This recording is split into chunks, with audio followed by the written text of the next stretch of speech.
குழந்தைகள் ஒரு 5ஆம் வகுப்பு தாண்டும் போது இருந்து நான் வந்து டாக்டர் ஆகணும், இன்ஜினியர் ஆகணும், சயின்டிஸ்ட் ஆகணும் இப்படின்னு சொல்லிகிட்டே இருப்பாங்க.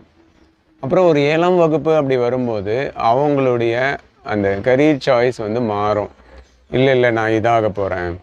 மறுபடியும் 9th ஸ்டாண்டர்ட் 10th ஸ்டாண்டர்ட் வரும்போது அவங்களுக்கு வேறு ஒரு புரிதலில் அவங்களுக்கு அப்படியே கொஞ்சம் டைல்யூட் ஆகி, இல்லை நான் வந்து சிஏ படிக்க போகிறேன், இப்படி அவங்க மாற்றிட்டே இருப்பாங்க.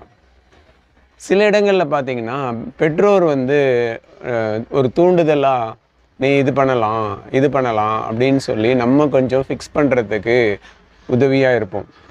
ஆனால் உண்மையே பார்த்திங்கன்னா அது உதவி கிடையாது, பிள்ளைங்களுக்கு வந்து ஒரு குழப்பம்தான்.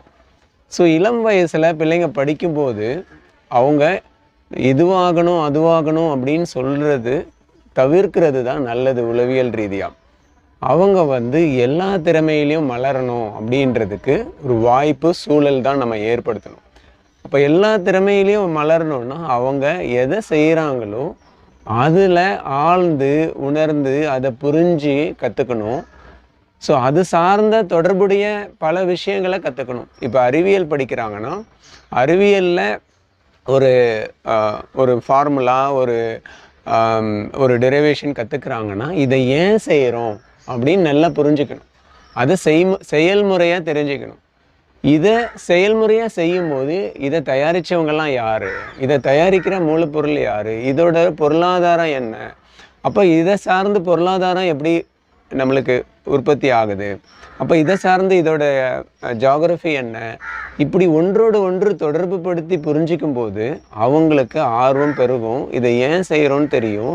ஒவ்வொரு பொருளையும் பயன்படுத்தும் போது அதனுடைய மதிப்பு தெரியும். எல்லாத்துலேயும் கவனத்திறன் அதிகமாகும்.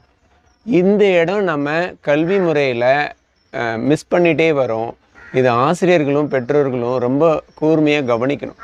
ஸோ இந்த மனநிலையை கொஞ்சம் மாற்றி டியூன் பண்ணி அவங்க நல்ல அவங்களுடைய முழுமையான திறன் வளர்த்துக்கிறதுக்கும் அவங்க வந்து நல்ல சரியான முறையில் அவங்களுடைய கரியரை ஒரு சரியான நேரத்தில் சூஸ் பண்ணுறதுக்கும் ஒரு உதவியாக இருக்கணும் அப்படின்ற நோக்கத்தில் நாங்கள் multiple intelligence work shop February 25 and 26 நடக்குது.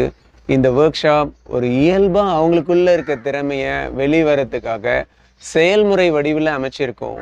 இந்த ஒர்க் ஷாப்பில் பிள்ளைங்க எல்லாரையும் பங்கெடுக்க வைக்கணும் அப்படின்னு கேட்டுக்கிறேன். வணக்கம்.